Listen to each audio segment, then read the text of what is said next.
Good morning, ladies and gentlemen. I'm Dave Crouch. This is Policy Talks, brought to you each month by the Williamson, Inc., your Chamber of Commerce here in Williamson County. We are happy to have a bright-eyed audience here at Columbia State on this beautiful, awesome campus that Dr. Darrell Lampley welcomes us to each month. Dr. Lampley, we appreciate your welcoming us here. The new building is going up nicely down on the other end of the campus. It looks like Columbia State's doing well these days. We've got a live audience on WCTV this morning, as well as on WAKM radio, and we're happy to have you all with us this morning. Our guests today are several members of our Williamson County Legislative Delegation. Our State Senator Jack Johnson, representing the 27th District, which is most of Williamson County now. He had to give away some of it during the last redistricting, but he is also our Tennessee Senate Majority Leader. We're proud of that, and glad to have you with us, Jack. In order of seniority here, Representative Sam Whitson from the 65th District here in Franklin. Pardon me? And age, he says. We also have Todd Warner, our representative from the 92nd District down in Spring Hill and Marshall County. And Jake McCalman is coming, we think, and we're looking for him. He's representing the 63rd District. Gino Bulzo is not going to be able to join us. And Senator Joy Hensley, who represents part of Spring Hill, also is not able to be here this morning, but I think we've got enough patience up here to give the doctor what he needs here. First of all, let's go back just after our last meeting. We had the governor's State of the State address, and he covered a lot of territory. Some was a little surprising to me. Jack Johnson is going to be a wealth of knowledge about that because he has to carry all the bills that the governor wants passed in the Senate. But I've kind of got it broken up. He broke it into about 6 different categories. But cutting taxes and saving money for the Tennesseans, expanding the grocery tax holiday from 1 month to 3 months. Why don't you just go ahead and do it the whole year, Jack? Well, good morning, Dave. It's good to be with you. No, that would be a horrible thing to do away with the grocery tax, and here's why. Our grocery tax is the most stable source of revenue we have in the state because regardless of economic circumstances, people buy groceries. Right. And another important aspect of the grocery tax, in my view, is that everybody pays. It is a very broad-based tax. And if you look, we always draw comparisons between us and our federal government, and I like the way Tennessee does things a whole lot better than our federal government, that is for sure. And at the federal level, you have fewer and fewer people paying taxes. There's a whole lot more people riding in the wagon than are pulling the wagon. One of the reasons our state is in the fiscal condition that it is because we have a broad-based tax. And we get 2/3 of our revenue from sales tax, and that sales tax on all items, grocery and TVs and cars and washing machines, whatever else. But it's very important to me that we maintain the integrity of that food tax because it is the most broad tax that we have in the state. I'm fine with a grocery tax holiday, but that's a one-time event because we're in a fiscal condition where we can do it. But I would not in any way support any effort to permanently get rid of that grocery tax. Right. Tennessee Works Act, he mentioned $150 million tax relief for small businesses. Not much detail in his speech. What is that, and who gets it, and who administrates it? Well, it is difficult to explain, and anyone who owns a business, I own businesses, and anyone who owns a small business knows that you pay a grocery receipts tax, you have franchise excise taxes that are applied to businesses. At a high level, you know, in the last decade or so, every year that Republicans have controlled this state, and I always like to remind folks that Republicans have controlled this state for 12 years. It was 2011.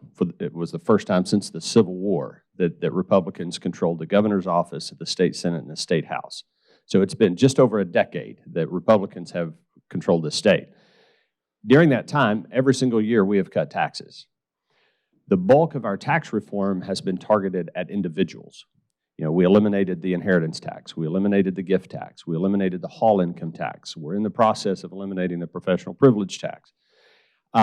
We've been discussing in recent years, and I'm very proud that the governor has decided to tackle this year, that we need to shift our focus more to some of our business taxes. We are the least taxed state in the nation, but if you look specifically at taxes that we assessed on businesses and corporations, we don't rank quite as well. We're about midway out of the 50 states.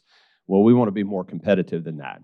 So we're doing things like raising the dollar threshold, and I'm sorry, I'd have to look at my notes to give you specific numbers, but we're going to raise the exemption level for businesses. So if your business makes less than a certain amount, then you don't have to pay anything at all.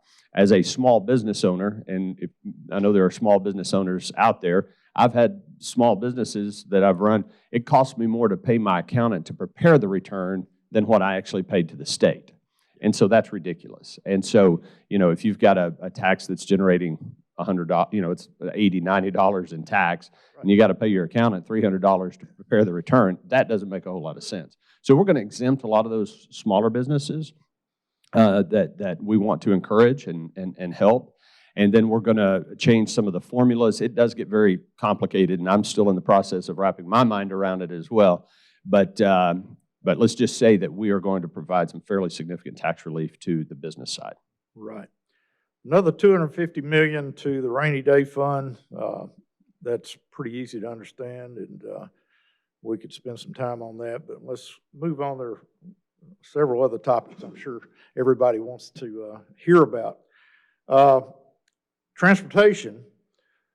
Of course, the choice lanes are what we heard the most about, and I want to talk about those in a minute. But $3 billion in additional funding.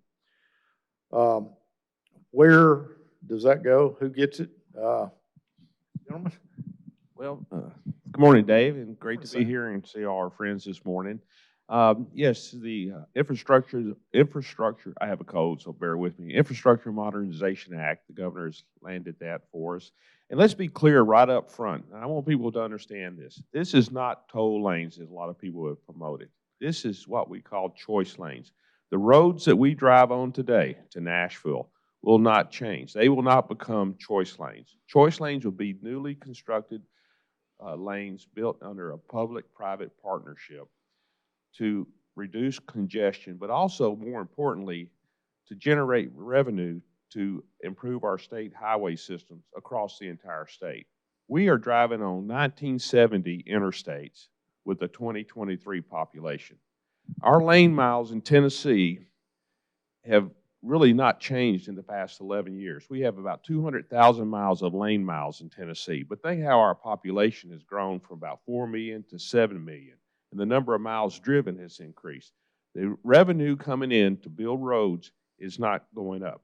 The Improve Act budgeted, I believe, 972 projects, and we estimated it cost around $11 billion to complete those.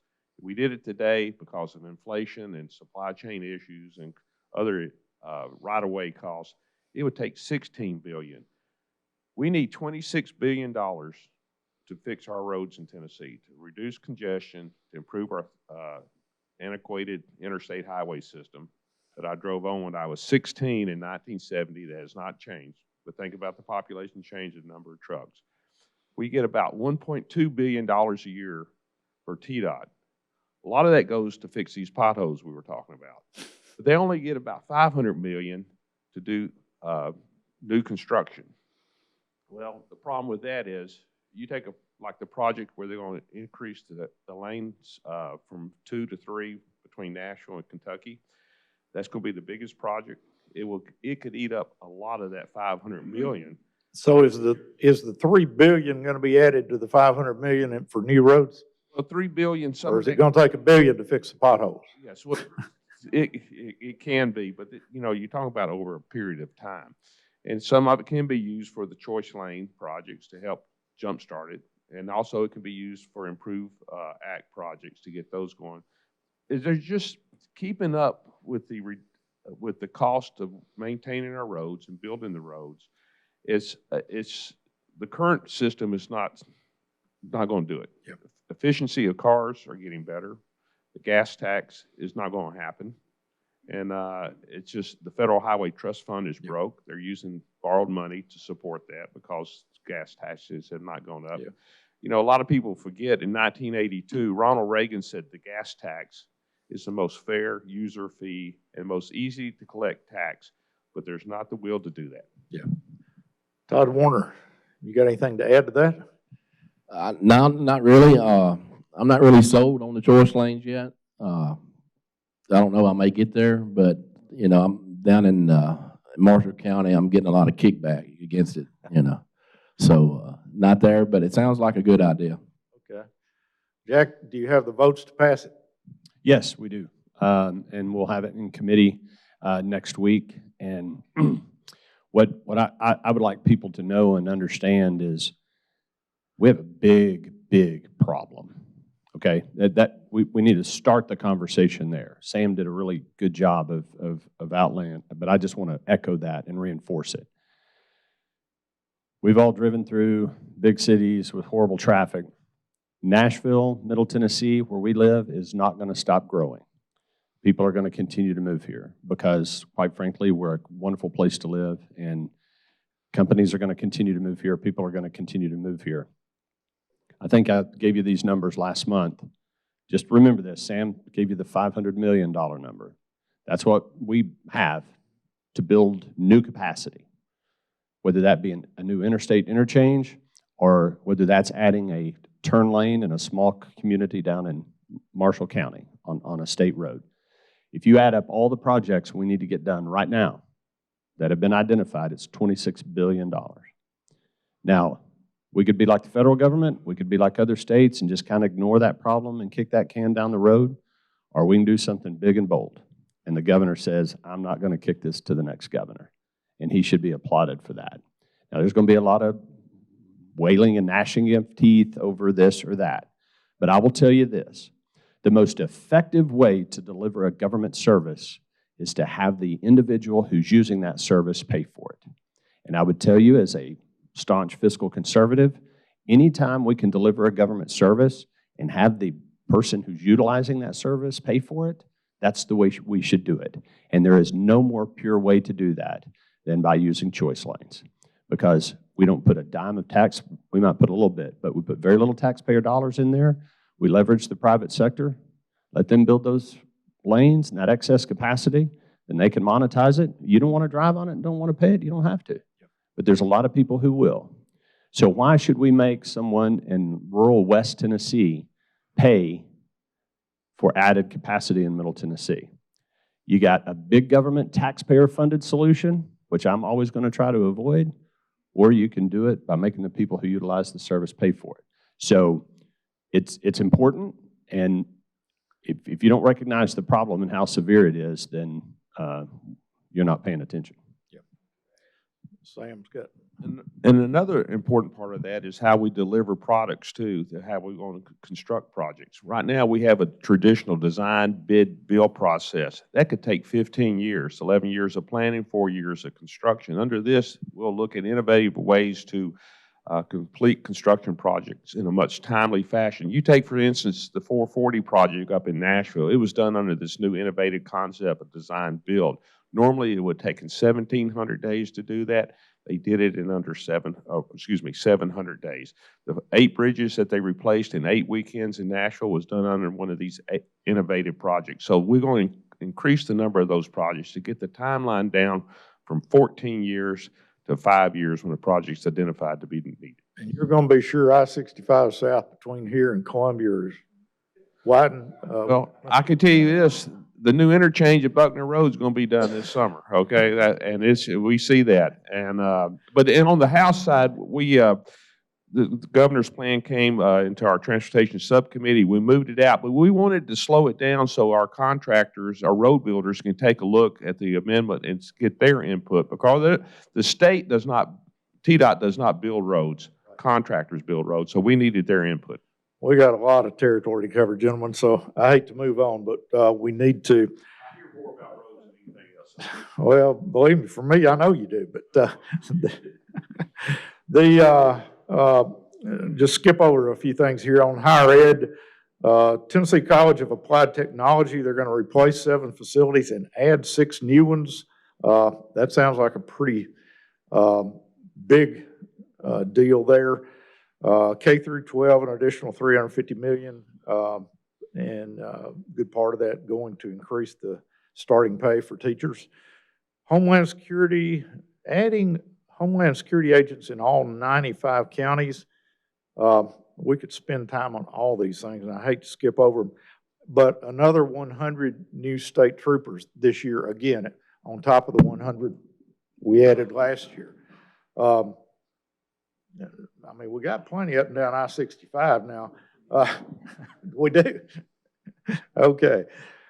And then TennCare expansion for pregnant moms that are on TennCare, including 2 years supply of diapers. That's getting kind of into the nitty gritty details, but then the last element of his speech, $100 million for crisis pregnancy centers. What are those? Well, It's a lot of money. yeah, crisis pregnancy centers are help women who are struggling with an unexpected pregnancy, or it could be medically related. It could be an unwanted pregnancy. Everyone's familiar with the Dobbs decision that came down last summer. We had a trigger law that is in place, and we talk. Abortion can be a very polarizing issue. I recognize that, but Tennessee is a very pro-life state, overwhelmingly, and we are a very pro-life legislature. And we have one of the, I say I want Tennessee to be the safest place in the world to be an unborn baby, and I think that we are. But with that comes a very real responsibility to take care of those moms and those babies. Being pro-life doesn't mean you just protect the baby in the womb. That's what everybody yells and screams about, regardless of your position on abortion. But if you're truly pro-life, you want to take care of the mom and the baby. And whether the mom chooses to keep that baby and raise it herself or put it up for adoption. And so when a woman finds herself in that situation, we want to make sure that the services are there, healthcare, support, that system is in place to take care of that mom so that she can take care of the baby or, put the baby up for adoption. I'd like to go back real quick because you mentioned about TennCare. And we talked about this in years past, but 2 years ago, I think it was, we passed legislation. It got referred to as the block grant, which it really wasn't a block grant. But Tennessee has one of the best managed Medicaid programs in the nation, if not the best managed. We call it TennCare here. It's a Medicaid waiver program. And we do a really, really good job of managing that. I say we, the folks at TennCare do a really, really good job, and they are accountable to us. And so it's a wonderful partnership. Several years ago, we applied with the Trump administration at the time for what we refer to as a shared savings plan, because basically we could draw down more money from the federal government if we were willing to put more state tax dollars in. And we don't, because we have a very well-managed plan. And so we went to the administration and said, this is not really fair because we're returning some of this money. We should get to split some of that savings without having to put matching state dollars in. And the Trump administration agreed. Now, when the Biden administration came in, we were a little concerned, would they honor that agreement that we had negotiated with the Trump administration? To the Biden administration's credit, they have. We are now going to draw down in this coming fiscal year $300 million additional money, additional dollars from the federal government that we can use in our TennCare program, which is great. And so that's, the governor was talking about some of those things. I will say, I love the governor. I'm not a big fan of the diaper proposal. We will see where that goes. I do support the governor and his heart, his intention about making sure that we're helping moms, children in the state of Tennessee So that's where that 300 million number comes from. It's because we've done such a good job managing our TennCare program. Right. Well, I'll echo, in the cattle industry, we've learned if we take care of those babies in the womb, they'll come out a lot healthier than if you don't take care of them. So as long as that program, it looks like it's a little bit difficult to describe right now, so hopefully those details will come out and take care of it. Anybody want to add anything to that discussion? I think Jack nailed it. All right. I want to spend a few minutes and just give you all your head here. And in reverse order of seniority, that means, Todd, you're first. Did Jake come in? I don't think so. But in reverse order, I'd like to talk about the committees you're on, the bills that you're carrying, and so forth. Todd, according to the state website, you're now sponsoring 13 bills. I think that's the limit in the House, isn't it? Or 15. You're co-sponsor on 14. And I just glanced through them. One that caught my attention is raising the speed limit on, looks like interstates from 70 to 75 miles an hour. Is that? Yes, sir. Don't give me that blank look now.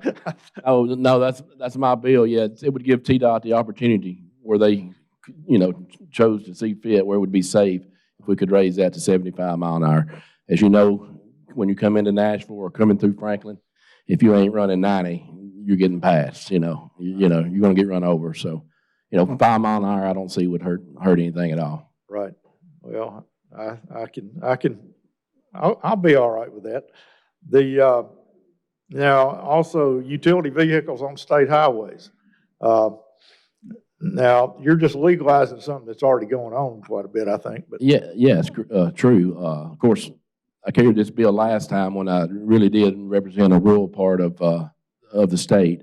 But what this bill would do, side by sides, razors, they have roll cages, they have blinkers, they got mirrors. They're much safer than a bicycle that we allow on the state road now. They're much safer than a motorcycle that we allow on state highways. And what this bill would do, if it's a state highway, it's got to be 2 lanes, 45 mile an hour or less. It would let these side-by-sides become legal to drive on the road. Okay. Now, you're on the Education Administration Committee, Education Instruction Committee, Education Instruction Subcommittee, and the K through 12 Subcommittee. So you're our education guy. That's what the speaker thinks, so I don't know. But we're learning a lot there. It's very interesting stuff that goes on in education. So give me a couple of your priorities for this term that you would like to see happen.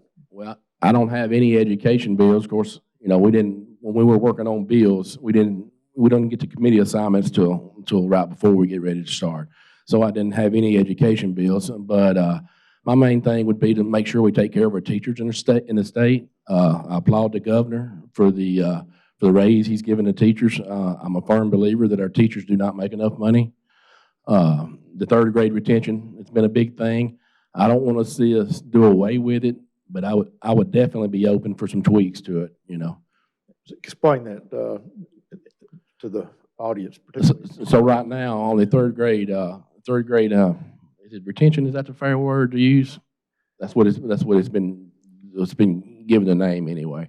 If a child does not pass the TCAP test in the third grade, or does not meet a certain percentage of it, the child has to go to summer school, go to tutoring. There's 9 different things, I can't name them all, but that child can do to move to the 4th grade. But if parents choose not to take any of those options, the child would return and repeat the 3rd grade again. So I'm going to tweak those bills a little bit and make them a little bit. Maybe tweak it. Right now it's based on one test, and the argument we're hearing is this child may be doing other things good, but this one test he may have a hard day or a bad day that day, and so I'm open to maybe, taking the universal screeners or something to measure that child's, reading ability, other than just that one test on that one day. Gotcha. Representative Sam Whitson. Colonel, Yes, sir.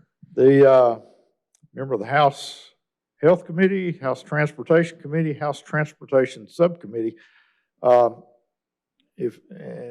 watching these things over the years, I think the subcommittee is probably the more powerful of the committees, aren't they, as far as controlling what actually comes out of the Yeah, the two process? bills he's sponsoring has got to come through my subcommittee, yes. Gotcha. So you're carrying 14 bills. You're co-sponsoring 18. So you're busy, man. I think the speaker gave you a few along the lines of ethics and campaign finance to carry those. How do those look, and what's going on with them? Well, also the other committees, I'm on transportation full, transportation sub, health full, finance, ways and means full, and sub, and that's where we're really taking a lot of time because we're having budget hearings, and then I'm on pension and insurance council with our good senator here that takes our Thursday mornings and Friday or Monday afternoons, and like I said, ethics full and sub. Tell them to update your Okay. profile on the I think they website. ran out of room, so but anyway, it keeps busy. Yeah, the bills I have that I've sponsored this year, it has to do with ethics. That's at the request of the Registry of Finance, Election Finance, and the Bureau of Ethics for the state. They had 3 bills they asked Dr. Briggs over in the Senate side for us to carry. One of them, they wanted to try to define some terms better, and it kind of got misunderstood out there. And Briggs and I recognized early on, if you can't, Briggs is also a retired colonel, and we figured if, we couldn't understand it, it was going to be pretty tough to explain. So we asked them to take another look at that, and 2 of them will be on the House floor next week, and it's to better reporting some of the issues that we have dealt with over the years on transfer of federal funds to state campaigns or vice versa. We've got to make sure we clarify that. And also notification of folks when they need to appear before the board. And some based on court cases that's been rulings by the commission, but now we're going to codify that so it would be a law so people will follow. But I carry bills for the county and for the cities, private acts. They do not count against our limit of 15 bills. I think we have a charter bill coming from the city of Franklin that we're going to work on to help them. But it is a very busy schedule, like from Monday, 8 o'clock till Thursday afternoon. And it's enjoyable. And, One of the other bills that looked interesting to me regarding education, this bill requires the Office of Comptroller to review annually the language arts textbooks and instructional materials for use by every LEA. that is what we call a caption bill. That sounds like a big job for the comptroller. Well, it's a caption bill to make sure we capture a portion of the Tennessee code. So I'm looking at some legislation with some groups that we may bring later on that we can fit into that part of the code. That probably will not do what that says, but so a lot of times as you're developing legislation, you'll put it in a caption, and then you can expand that later on with an amendment. Okay, so this is another example of how you make sausage. Yes, sir. Gotcha. Speaking of sausage, give Representative Warner a heads up here, high five for bringing sausage and biscuits and chicken biscuits this morning. Yeah, if you didn't get one coming in, take one with you when you go because they look good. The folks from the Line Leadership Group bring coffee, and he had them bring us biscuits this morning. So we'll leave with our heads full and our stomachs full, hopefully, as well. Senator Johnson, or Sam, did that cover the things you're prioritizing this year? Yes, sir. Thank you. Senator Johnson, Calendar Committee, Vice Chair, member of the Commerce and Labor, member of the Finance, Ways and Means, which is the big committee, the Senate Ethics Committee, and this says you're carrying 83 bills. Just glancing through them, that didn't look like any of the governor's bills.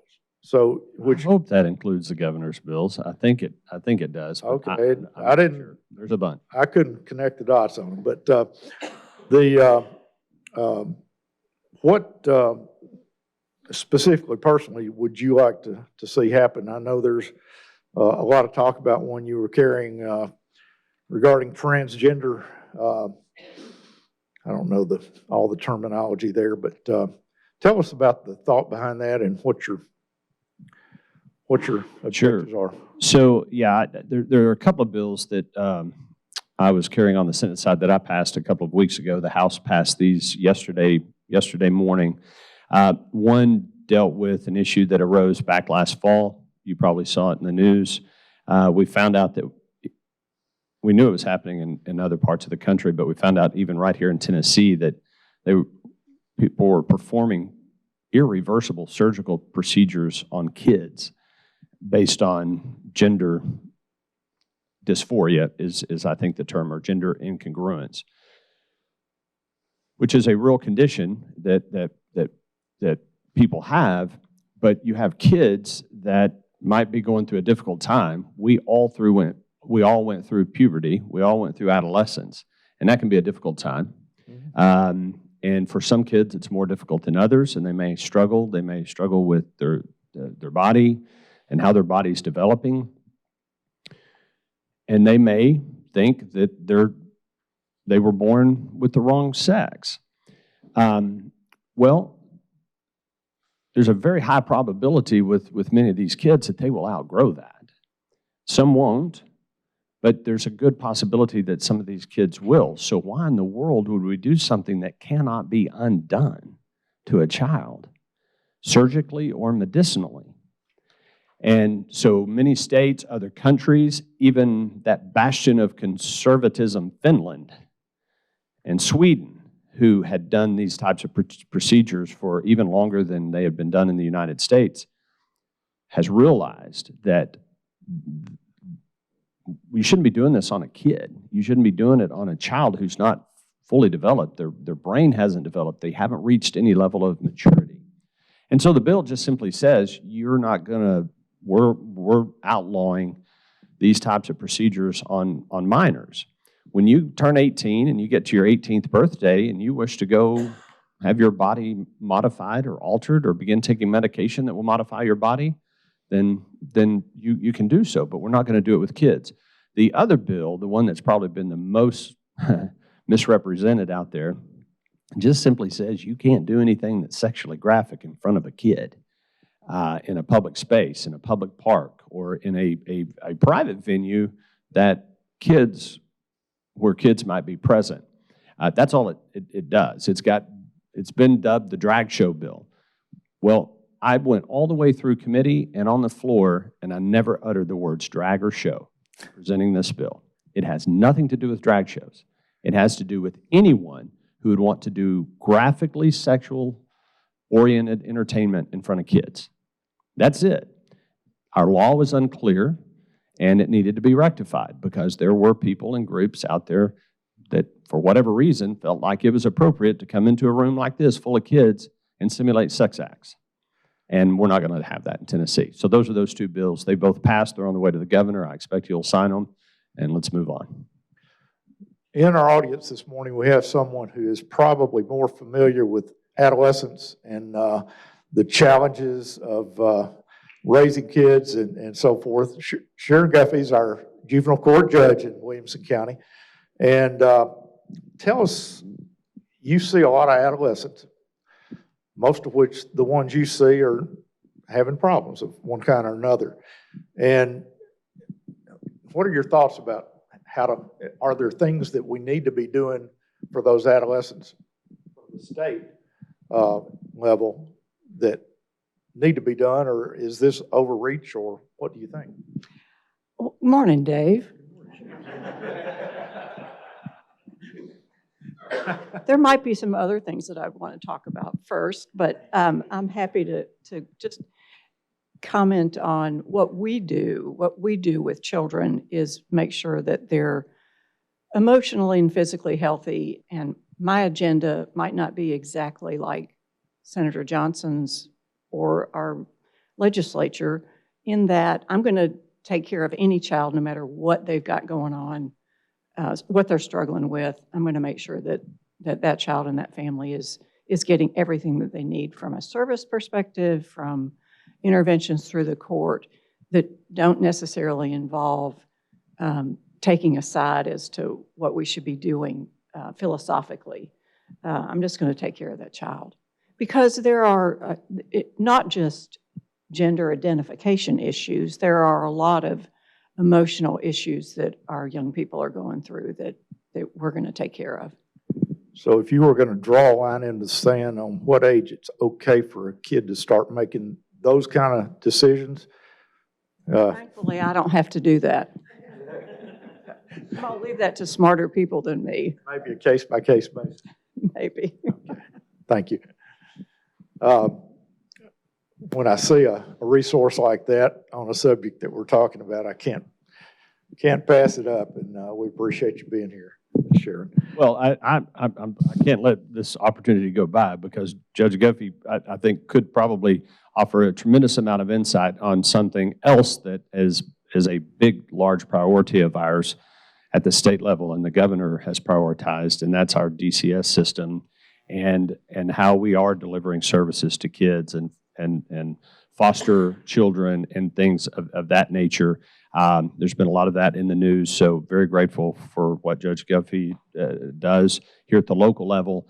I think it's safe to say we have not been a good partner in that in many respects in recent years, and the governor has proposed, and there is broad support to do that work better for those children that are in state custody, or maybe they're not in state custody, but they're close to being in state custody, and making sure that we're delivering those services to those kids. So money is not always the answer, but we are throwing a lot more money at that to make sure that the caseworkers that Judge Guffey and her colleagues all across the state have to work with are being paid. It's very difficult work. It's probably, if not the hardest job in the state. I mean, it's certainly very close to being one of the hardest jobs in the state when you're dealing with children that have to be removed from their homes. So very, very important work that's going on there. So, yeah, I was going to compliment Judge Guffey. She chaired a meeting and had the new DCS commissioner come down to Williamson County and heard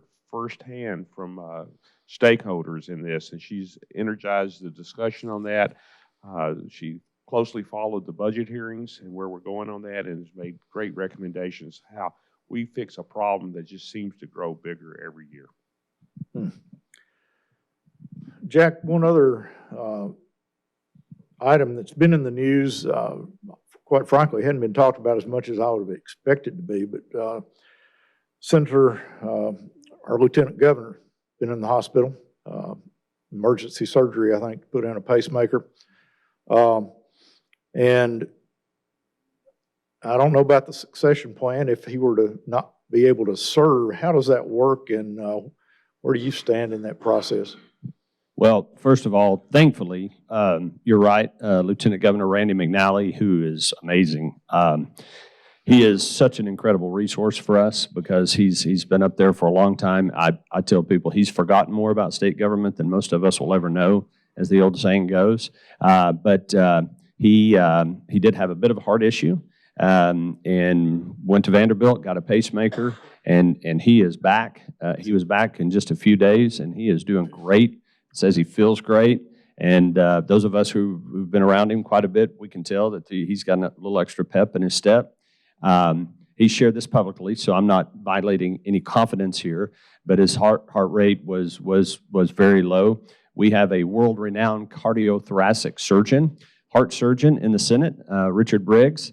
And so when the speaker was not feeling well, he got very quickly assessed by Dr. Briggs and went to Vanderbilt, and he's got a new pacemaker, and he is back, and he is doing great. So we're all very thankful for that. And as far as I'm concerned, I hope he stays around and serves as our Lieutenant Governor for a long time. Good, good. The hot topics going around, Speaker Sexton is talking about rejecting federal school funding so that we don't have to follow the rules that the federal government passes down our way. Since you've got the mic in your hand, Mr. Warner, you're the education man. What do you think about that? To be honest, I probably think it's a good idea. I don't know, I'm not sure, and the senator may help me here, how many dollars we actually get from the federal government, but 1.8 billion. What are we on track for, Senator, right now this year to have a surplus in the state? Is it what, 5 billion, 6? So if we could, to me, if we could take some of that surplus, put it over in our education, replace those federal dollars, and not have to deal with a bunch of the, the right word, maybe garbage that comes down from the federal government, the ties is to some of that money that you got to do, I would definitely be in favor of it. And I applaud the speaker for coming up with this idea, and hopefully he's bringing legislation. Okay. Jack, where does the Senate stand on that proposal? Yeah, we've talked about that for some period of time, and I'm certainly supportive of looking at it. It is a fairly significant amount of money, and I think what Speaker Sexton has laid out makes a lot of sense, is that it's probably something that you don't eat the apple in one bite. You probably do it over time. As far as I'm concerned, there shouldn't be a federal Department of Education. It was created under the Carter administration. The federal government has absolutely no constitutional role in the delivery of public education. So they should do away with the U.S. Department of Education and get out of that business. They, like the federal government does in so many instances, that's how they try to control us or get us to do things. It's about waving money in our face and saying, you do this and you get the money. If you don't, well, you're not going to get the money. Well, here's the problem with that. It's not their money. It's our money. They are taxing that money from Tennesseans. They are assessing Tennesseans for that. So, and I want to digress a little bit. We saw a tremendous rollback of these federal mandates and coercion from the federal government under the Trump administration, because I think there was an acknowledgement there in his administration that the federal government shouldn't be micromanaging some of these things. And so they rolled that back fairly considerably in a number of areas. I talked about TennCare. That is a perfect example of where if you're going to have us deliver Medicaid services in the state of Tennessee, then let us do it in the manner that we deem best. We don't need bureaucrats in Washington telling us how to take care of kids in Tennessee. We've got, not all the smart people in the world aren't in Washington. I got news for you. There are smart people in states as well. So I get a little passionate about state sovereignty and the 10th Amendment, so you've hit a hot button with me here. So this is an area where I think we look at it, but just recognize, I said I'm supportive and I think we ought to do it. But that $1.8 billion that we're getting from the federal government that's helping pay for education in Tennessee, that's your money. Or it's your grandkids' money because we borrowed it from China, and your grandkids and your great-grandkids are going to have to pay it back. So when you just say no to the federal government and stop taking their money, understand that means your money is going to go to California or New York. So again, I'm supportive. I want to. But I see some of our representatives from our federal delegation, and I'm very grateful for the work that they're doing, from Congressman Mark Green's office, Marsha Blackburn, others that are fighting that fight for us up there and saying, look, federal government, get your hands out of this and let states make determinations about what's best for them. So I think we're going to do it, and I hope that other states will start to do it, and who knows, it might ultimately lead to the federal government doing what they should do, which is doing away with the U.S. Department of Education. Sorry for the long answer. Okay.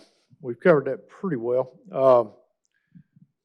Sam, go ahead and tell us about the Metro Nashville Convention Center money and passing a new law that requires the county commissions to be less than 20 members or less, when Nashville's got 40. How's that fight going, and who's going to win? Well, thanks for asking me that easy question, okay? I was going to talk about cutting billions of dollars from the Department of Education, but I agree with our senator on that. That is, I was born and raised in Nashville. I'm a native son of Nashville. My dad was there when Metro government started in 1963. He was a purchasing agent. He ended up becoming the director of water and sewer in Nashville. And so I have still a lot of connections to the city of Nashville. And we supported the city of Nashville with the stadium funding, to improve that, and bond issues over the years. Special tax incentive areas in the city of Nashville. I think we need to be very careful as we go forward to make sure what we do in Nashville does not have a negative impact on Williamson County, because we are connected. One reason we're such a wealthy county in this state is that we're next door to Davidson County. We got to keep that in mind. What's good for Nashville is good for Williamson County and vice versa. There's a reason we're not like Grundy County or Lake County is our proximity to Nashville. But Nashville, things have changed over the years. I think the snub of not allowing us to compete for the Republican National Convention had a tremendous economic impact. For instance, the Nashville Airport estimated they would have made $5 million more if that convention was held here. Now, this is just one of many things. Now, it's a choice between local control and then the state coming in and making changes. I actually voted no in subcommittee on reducing the size of the council, just to make a statement that my concerns of local control, what will be the overall impact on Williamson County. And also, a lot of the people who actually testified against it were old friends of my dad's. So there's some emotional attachment. Sorry, but there could be good things that come out of this as we look at how we do the city convention center, the airport. The airport has become more of a regional airport than just the city of Nashville. The city of Nashville actually puts, my understanding, zero money into the metropolitan airport. The impact of that airport across all of Middle Tennessee and the state, we have to look at that too. But I will say this, I just want to make sure whatever changes we make on the airport does not impact on their very successful business model they have operated on. We don't need political hacks to come in and start telling them how to do business. We pushed back on legislation over the years where we were going to demand free parking for certain groups, or that we were going to allow vendors to operate without oversight there. Doug Krulin and his team out there have to make money. They're an authority. If they don't make money, they go out of business. So we're going to look at that carefully as we go forward. But I see both sides of the issue, and just look forward to more discussion. Jack, real quick, where's the Senate stand on that topic? It's overwhelming support. The Senate will pass the bill to reduce the Metro Council. Okay. And the votes in the House, are they there? Okay, so that's going to happen. Okay. Since I picked on you earlier, Judge Guffey, and you mentioned you had a few other things that you might like to talk about, you now have the floor. Now you're gonna. Two things. One is, thankfully, we've got a lot of good legislation pending for children. And I just want to encourage you to support Senator Hale's initiative for adoption.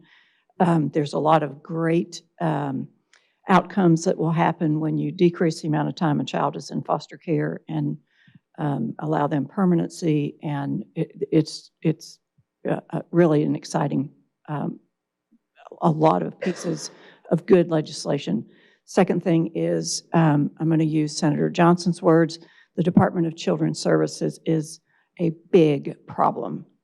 And I say that saying that our caseworkers here in Williamson County are wonderful, and there are a lot of good people that work at the Department of Children's Services.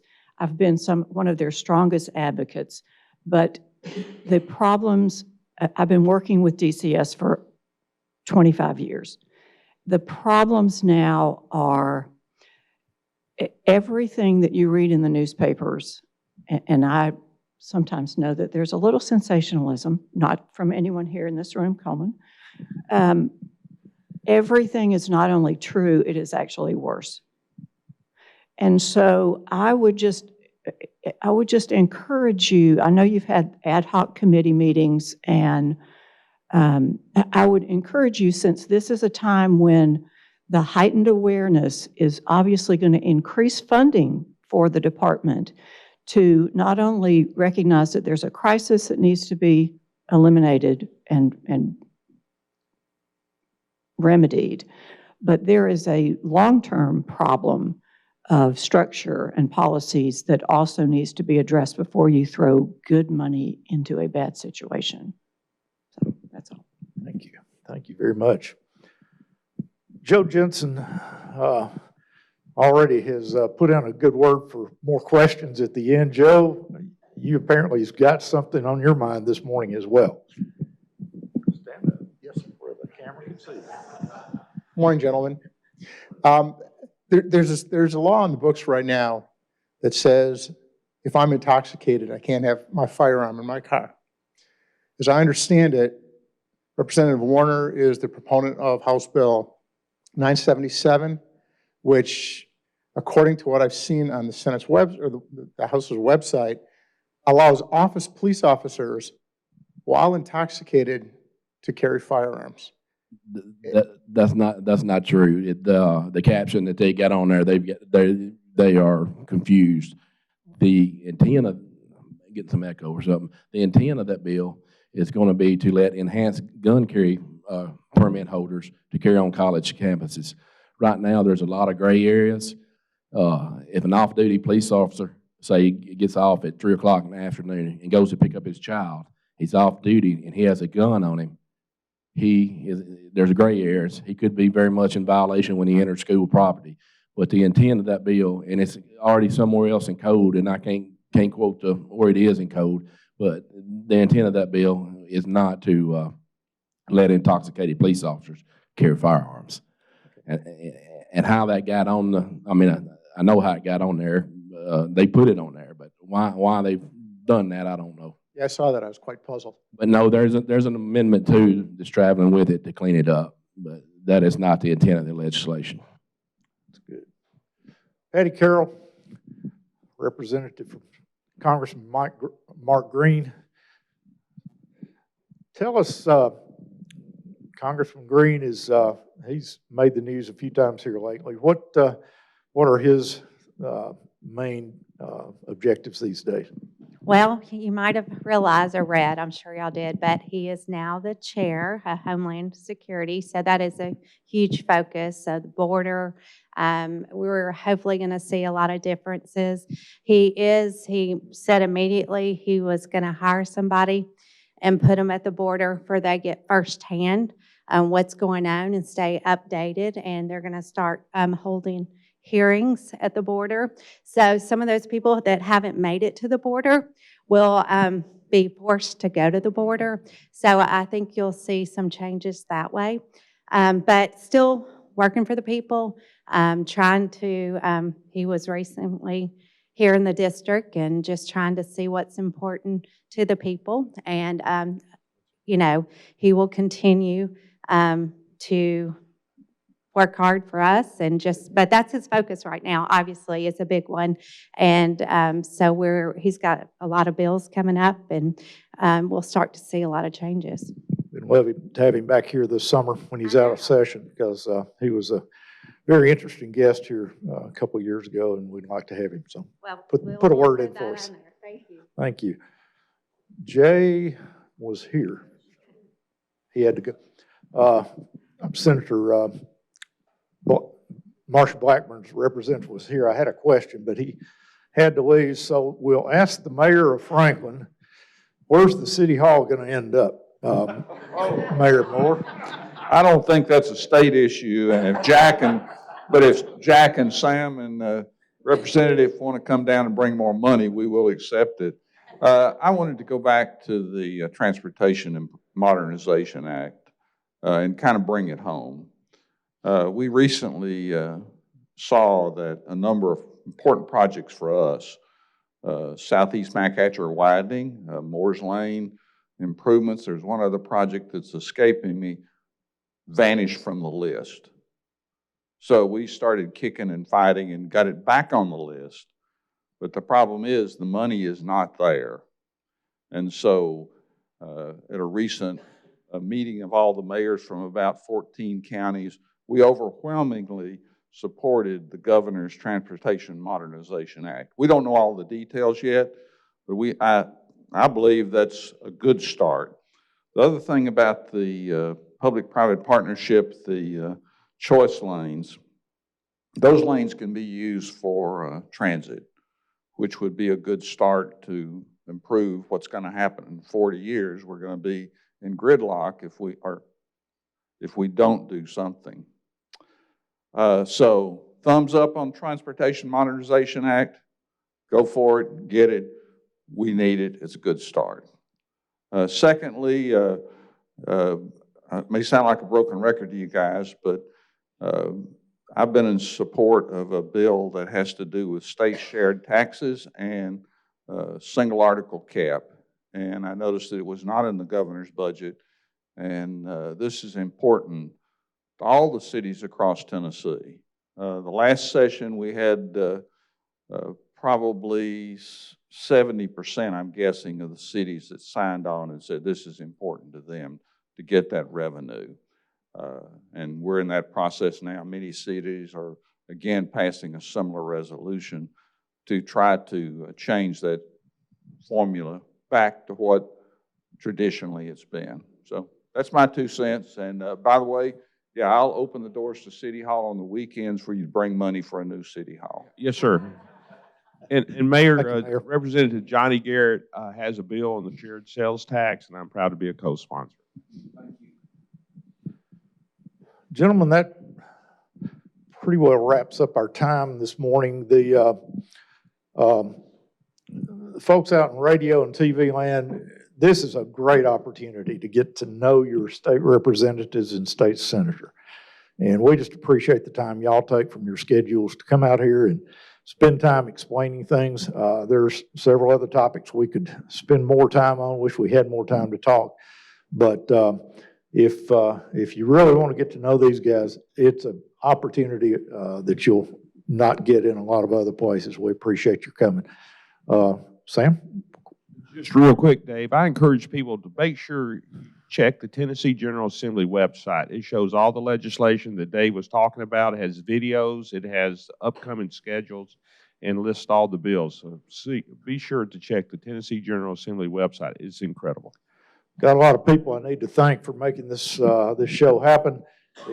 It's a group effort, and we appreciate all the accommodations here at Columbia State. Again, a beautiful campus, and Dr. Janet Smith and Dr. Darrell Lampley and their staff just make it very convenient for us to be here, and we appreciate it.